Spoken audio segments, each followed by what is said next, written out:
Welcome back to the Make Europe Great Again conference. A lot of great conversations are happening here, debates are happening here, exchanges of ideas. Not everybody is on the same page, not everybody is confined to a box of ideology, but it certainly is on everybody's mind that freedom is on the docket right now. The European Union has not proven to be the purveyor of equity that it espouses to, and so there's a lot of frustration that's here, and we're literally right here in the European Parliament building. This is literally where we're at right now, calling attention to all of the challenges that have happened because of this association. Our guest right now has been involved heavily in issues that are happening in Central America. She's going to be updating us on some of the most critical elections that happened this past year in Central America. That domino impact of President Trump and then having Trump-like figures who have been elected all throughout Central America is having a massive impact right here in Europe. I'm so honored to have you with us. It is not every day that I get to have Candela Sol Silva sitting across from me talking about the most important subject right now, which is who is leading the free world. And I know you've been paying attention a lot to what's happening in Central America. So share with us the impact of Donald Trump and the elections down there. Sharona, first of all, I want to thank you for this opportunity. And in Latin America, even Brazil, Venezuela, there is a lot of things happening. For example, last year, Maduro in Venezuela got his third re-election with completely fraud. Everyone knows that. On the other hand, Javier Milei, it's like a rock star in this moment, and he has completely good relations with Donald Trump. He was the only president invited to the Trump assumption, as Giorgia Meloni was the only leader from Europe. And the three of them, they are leading the new era of the free world. On the other hand, in Brazil, now with Lula da Silva, for example, the Supreme Court didn't let Jair Bolsonaro to go to the United States. Even besides he was invited, the Supreme Court didn't let him to go. We have a new communism regime going forward in Brazil. It's really interesting because I've watched the Twitter spaces that are happening with Lula. I mean, literally going on to X and giving these long diatribes of all the reasons why he's in power and the great things that he's doing for the people of Brazil. But it is still a reality that his political opponents are basically housebound, can't leave the country. They're afraid to speak out. They're afraid to talk about what has happened there in Brazil. They're afraid of political retaliation. They're literally afraid of being thrown in jail. And we talk so much about, on our show, about elections and the consequences of those elections. And to remind everybody in Brazil, that was a electronic voting machine. There were no paper ballots whatsoever. And we were just supposed to trust a final number outcome that saw the Bolsonaro thrust into this really horrific weaponization by Lula's government towards him. It's been incredible. He was actually in Florida for a long time, recovering from certain ailments, and then he goes back to Brazil, and it's just been a nightmare ever since. Last weekend, his son Eduardo was in D.C. for the inauguration. I believe he was there, and yes, that was the reminder of what happens when we have stolen elections not decided by the people, but decided by a deep state, a right, globalist network that is working yes, very hard to put their people into power. What do you think is the point? I mean, this is your area. This is a world that you really understand well. What is happening to Brazil now versus, so where were they, just a few short years ago compared to now, in 2020 versus now? Well, for example, Lula is doing a huge devaluation of its own currency, the real. For example, I have been in Brazil in 2022, and the real was 4-1 to the American dollar, and right now it's more than 6-1, only in 3 years. So their currency is falling? Yes, okay, exactly. For example, you know that Brazil had their own capital day. And the same happened with the Supreme Court. The Brazilian Supreme Court sent to jail a huge amount of Brazilians just because for being present that day. They didn't do anything, they didn't hurt nobody, they didn't broke anything, and they went sent to jail up to 20 years. So this is like your January 6th in Brazil? Yes. Wow, okay. Exactly the same. Wow. So a lot of amount of Brazilian people came to Buenos Aires for hiding. Normal people, fathers, mothers, sometimes grandfathers or grandmothers, came with nothing just to hide. And their families from Brazil, they are sending money to Buenos Aires so they can eat. This is happening right now. So political dissidents are fleeing Brazil to Buenos Aires just to stay alive right now, or considered political dissidents by Lula. Right. Wow. Because of the Supreme Judge, Alexander de Moraes. Because in Brazil, the Supreme Court has more power than the own president of the country. It's a completely madness. One judge of the Supreme Court, like Alexander de Moraes, he can do whatever he wants to do. Is it fair to say that he's on the same page as Lula, though? I mean, there's not any, it's not like they're not seeing eye to eye on the way that the country should be governed. No. Right? They're working in tandem Yes. to secure Brazil for Lula and for whatever their agenda is. So what is that agenda? Are they moving them into communism? Are they wanting to bring them into the New World Order? What are they doing? It's like a new dictatorship. So, on the other hand, remember that Lula and Alexander de Moraes wanted to censorship Twitter. So, if somebody was talking about what, for example, asking if the last elections were without any fraud, if somebody was just asking this, Alexander de Moraes sent police people to your home and you could have a new jail trial only because writing this on Twitter, now X. That's the issue in Brazil. It's a new dictatorship. They want to control whatever people says. They want to control all the media, and these are things that Eduardo Bolsonaro, the son of Jair, says, for example, in United States. And he did. He's coming and he's telling people exactly what's going on. What's the consequences for Latin America if Brazil really does go full-blown communism? Well, imagine that Brazil is the strongest economy in Latin America. So now that they are turning extreme left, it affects all Latin America. It affects Argentina economy. It gives more power to Venezuela, to Nicaragua, all the communist regimes, because they are connected with the São Paulo Forum. The São Paulo Forum works since the 90s. So they are connected with the narco traffic. They receive a lot of money. Okay, drug and human trafficking. Yes, with that. They Okay. receive a trillion of dollars they receive from this. So they can rent every media, every politician, they have enough money to rent anybody they want, and that's the new dictatorship of the new era.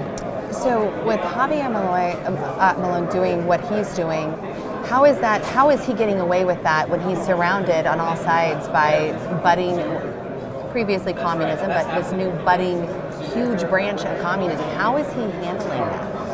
It's difficult because he doesn't have majority in both cameras, in both chambers, so it's not easy, but because he has all the support from the people. For example, in this year we have midterms in Argentina, and the polls give him between 40 and 50%. Imagine the support that Javier Milei has right now in the country. So, the communism, these dictators, when the majority of people support another person, this dictatorship less Lula, because of this thing of the Supreme Court has, the power of the Supreme Court has in Brazil, it's not the same in other countries. For example, Bukele in El Salvador, because all the people support him, he could fight with all this mafia. El Salvador was one of the with the country with the most killing people because violence. of with the most violence, and just few years of Bukele, now El Salvador is one of the safest countries in the world. And again, where it's a conservative thinker, somebody who is law and order, who figured out very quickly we need to put the people first, who has absolutely gotten rid of all of the criminal cartels there. I mean, they said it couldn't be done, and yet he's doing it. So we have Javier doing what he's doing. We have Ecuador booming. What about Guatemala? I'm hearing a lot about what's happening in Guatemala with the exposing of the child trafficking rings. Right now they're saying, are you familiar with this? They're talking about up to 18 children a day going missing in Guatemala, like legitimately phoning it in. The parents can't find the child. They're abducted in the middle of the day. They believe that they're being trafficked throughout the world and on up to America, obviously. And so I wonder what this massive child trafficking ring that's been coming out of Latin America throughout the Biden administration. I mean, in America, they're saying 500,000 children have gone missing that are coming from Latin America, and predominantly Guatemala and Venezuela and Cuba. Where are they going? What's happening here? How is the strong representation of Javier, how is that affecting those child trafficking rings and the crime that has been persistently coming up to America from Latin America? Well, Guatemala, for example, was one of the last countries where abortion was forbidden. So, first of all, Guatemala was one of the biggest points of this new globalism. So first, now abortion, they can do it. That was the first thing. When did that pass? 2 years ago. Okay. So human trafficking is one of the main things of the São Paulo Forum. Narco-traffic and human trafficking are completely connected. And all Latin America, it's a huge problem. In Argentina, we have some problems with this because the Argentina shares with Brazil and Paraguay. In Spanish, we say the triple frontera, the triple corner. And that corner, you have influence, for example, from radical Muslims, from Hezbollah, controls that triple corner, that triple frontier. And in that place, you have drug trafficking, human trafficking. Some people make videos crossing the border without any kind of regulation, any kind of police people asking for documents, and some people make videos crossing the three borders. Wow. So imagine if one people alone, even people crossing with little kids, and nobody asks for documents, and they film it. Somebody with his son says, look what I'm doing. Look, I can cross the border and nobody asks me documents. Imagine how can anybody can kidnap a kid and cross the border. So you think that's for that purpose too, to demonstrate this is very easy. You're not going to get caught. Just come on up here. Right. Now, we're so interconnected now because of this mass migration. The Biden administration and Catholic NGOs, other NGOs who were sending messages, the cartel, sending messages to the South. Come in, our borders are open like you just described. And now we are absolutely connected. We have to work together in order to get people back home. In the state that I come from, Colorado, so many of those who came across the border, did it exactly as you described, are now, they want to go back home.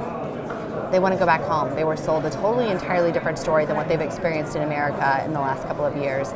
We have the cartels now in our country. We have the same victimization they were experiencing back home, but without the familiarity, without community, without family members, all of that. What do you think is going to be the most important thing that Donald Trump can do right now to try to set all of that straight? The massive migration, the reality that these people want to go back. They want to go back to their homes, and yet we have this budding influx of communism spreading. Well, for example, do you remember 2 days ago, Donald Trump wanted to deport like 100 of Colombians, illegal Colombians, so the plane was going to Colombia, and Petro, another communist dictator, he said, no way, this plane doesn't land in Colombia. So Donald Trump threatened, okay, I will put 25% more taxes to the Colombian things that come to my country. And Petro did on X like a huge and a large text saying, Trump, you are a dictator, I don't care your country, I don't want to go United States, all that madness. Yeah. But in the end, he had to accept these illegal Colombians. Mm-hmm. So Donald Trump can do a lot of things, but it's important the president of the countries that will receive this illegal migration back, what are they going to do? For example, the president of Mexico, I'm not sure if she will accept every illegal Mexican coming back from United States. I'm sure that Donald Trump is completely committed to defend America, but I'm not sure how the other president, the communist president of Latin America, what are they going to do? Yeah. But Trump has this still, for example, he can do, I put you more taxes, so your economy will be completely destroyed. Yep. So they have to accept in the end. That's right. So United States has a highest position in the table negotiation, of course. Yes. But for sure, these communist dictators won't let Trump doing his job easily. I absolutely foresee that, no doubt. You're here at the mega conference.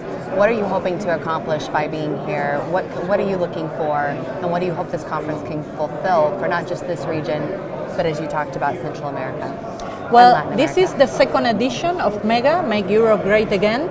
I had the pleasure to be in the first edition in Bucharest last year. And the main object of this kind of events is to unite the right wing, the conservatives, because as I was telling you, the São Paulo Forum, the left, since the Cuban Revolution, they are all united. They work together for the last 70 years. So, and right wings, conservative countries, they don't work the same as the left.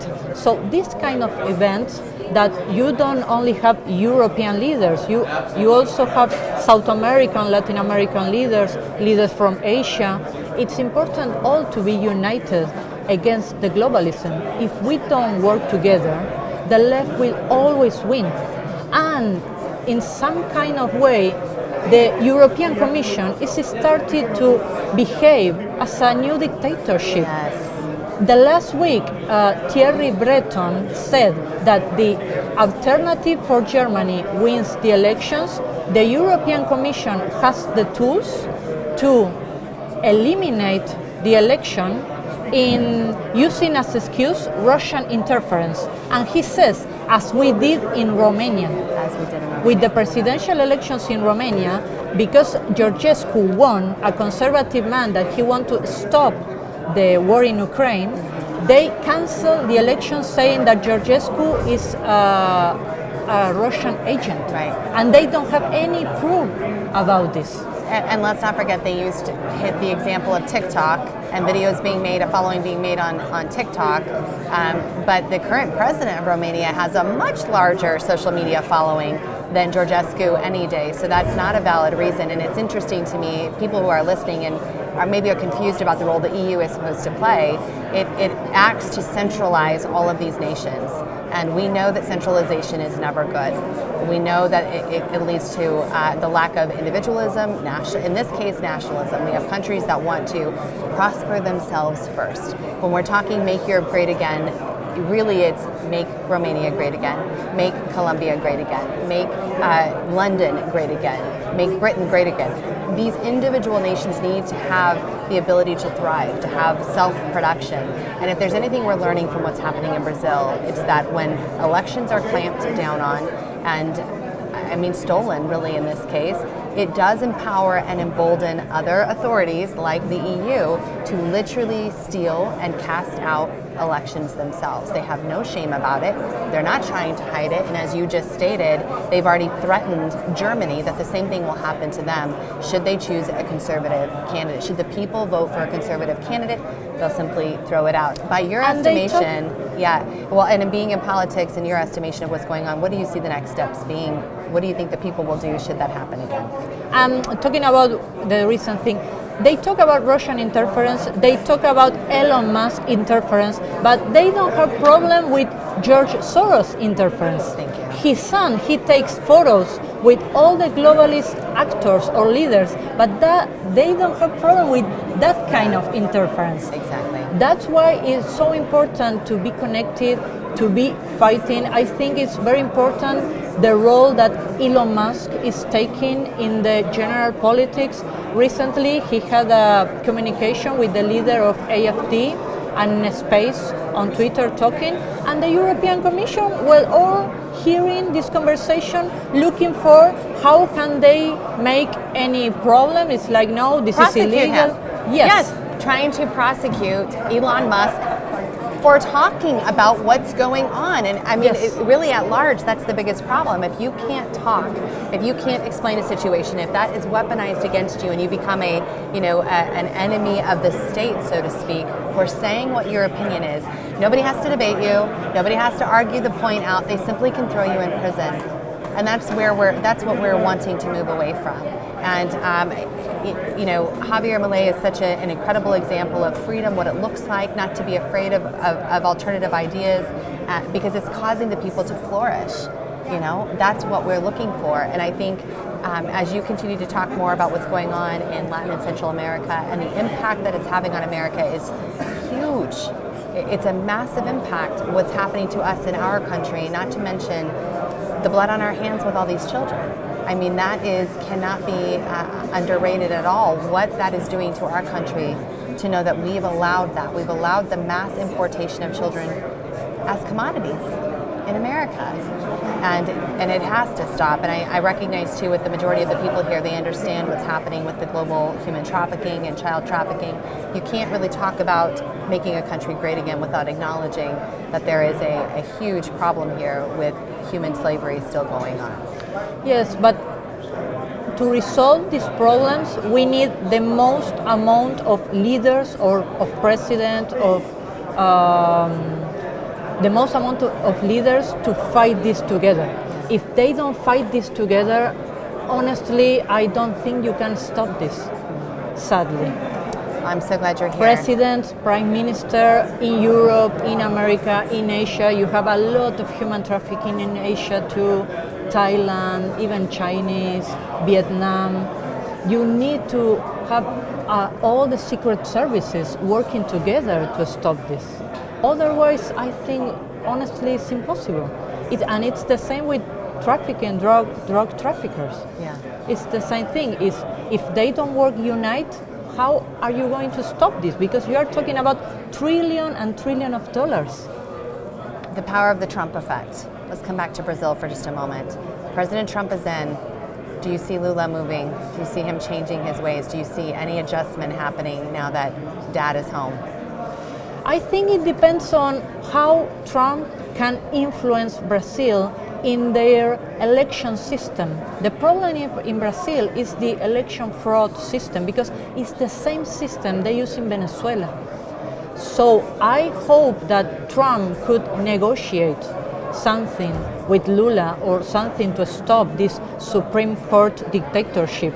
Otherwise, Jair Bolsonaro or another candidate of right-wing conservative could never go back to power. So let's hope Donald Trump could negotiate with Lula, but I think it's not going to be easy, because Brazil, beside the economic problem they have right now, they are one of the strongest economic in the world. So it's not the same reality as Venezuela. Venezuela is completely poor, so the dictator sells its resources, the oil, the gas, all the minerals. It's not the same situation in Brazil. In Brazil, they still have a strong economy. So let's hope that Donald Trump has something to do with Lula da Silva. I appreciate you so much. I'm so thankful you're here, and I want to encourage everybody to follow you on X also. Candela Sol Silva, thank you so much. Where can they find you on X and follow you? Thank you so much for you. Thank you. All right, friends, we will be right back. We are here live at the Make Europe Great Again conference. Be right back.